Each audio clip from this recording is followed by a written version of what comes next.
Okay, I'm using the two telescopes, of both of them 4" approximately. This is a Skywatcher 100mm f500, that is f ratio of 5, short tube with a 6mm Vixen SLV, and using with the Meade ETX105 4" again, and with the 18mm BST Starguider ED.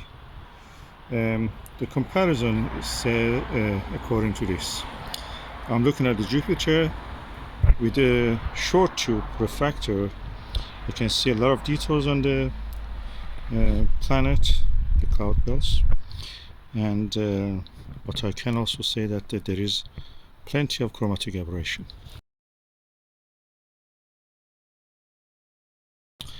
With the Meade ETX, I see less detail because it has not been cooled down, but I can say that the image is free of the chromatic aberration. I'm using the straight tube and using the adapter, which I've shown in a separate video.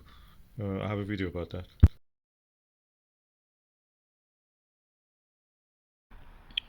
So far, refractor and this Maksutov are the best. This one has a focal ratio of 14 and a focal length of 1470.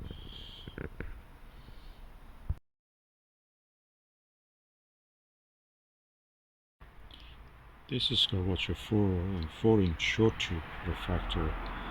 So far had the best and most readily available image. Okay, I'm now using also the Skywatcher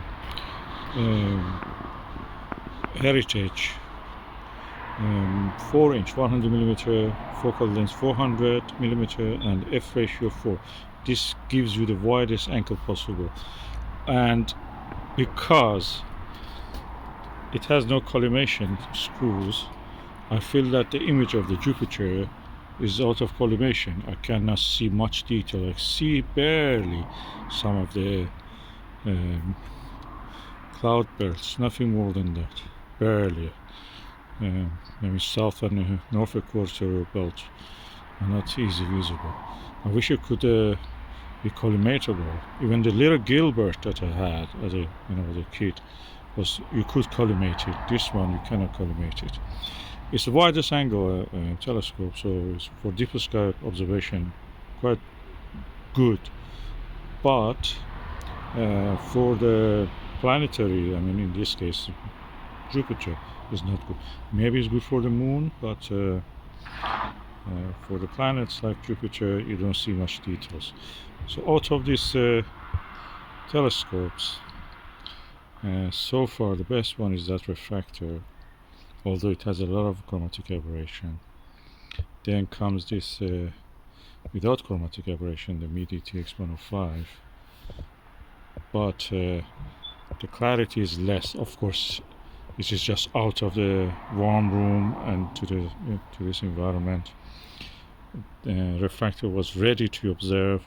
This probably needs a little bit, acclimatization, temperature, equilibrium, and this one is just out of collimation. You cannot use it really for this kind of observation of the planets.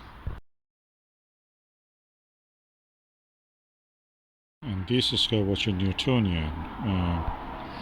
Although I had the widest field of view, and I used the eyepiece, which was a 4mm Skywatcher Nirvana, it didn't show much detail on the planet, mainly because it was not possible to collimate it. The telescope is out of collimation. It's good for wide-angle view of the deeper sky objects. As I mentioned, this Skywatcher Heritage 100mm telescope is not good for observing planet. Probably for the moon, but not much even for that. But is excellent for wide-angle views, wide field of view of the deeper sky objects. I'm looking at the M42 Great Orion Nebula and the stunning image quality, and it's easy to even capture a astrophoto with your mobile phone. I'm using just a Skywatcher 25mm Super MA eyepiece. This came with this telescope on its own. On a small Dobsonian mount they come. That's excellent. I'm using it in this Altair Sabre because it's easier for me. It rises at the height. And I will put the astrophoto I've taken of the Orion Nebula, and it's beautiful. The actual image, when you see it, is stunning. Okay, this is astrophoto I took with this eyepiece and this telescope, and it's stunning.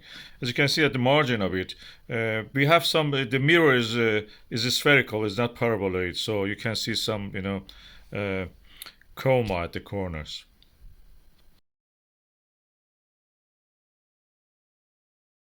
And just now, try to take an astrophoto of the M45, the Pleiades, the star cluster, famous star cluster. It was really nice, and I was able actually to take the whole cluster.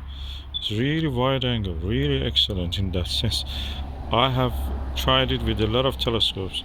None of them showed this as good as this one. The really wide angle view of this telescope. This telescope reminds me of the Astroscan 2000.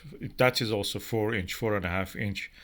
This is easier, it's cheaper, it's available. The Astroscan is not available, and you cannot get it unless it's second-hand. It's not easy to get it. This telescope is excellent for deep sky. I recommend it for that purpose. For the planetary, probably you should get a little refractor, 80mm or 100mm. 4-inch will be enough. Or something like a Skywatcher Evo Star 90mm. That's excellent.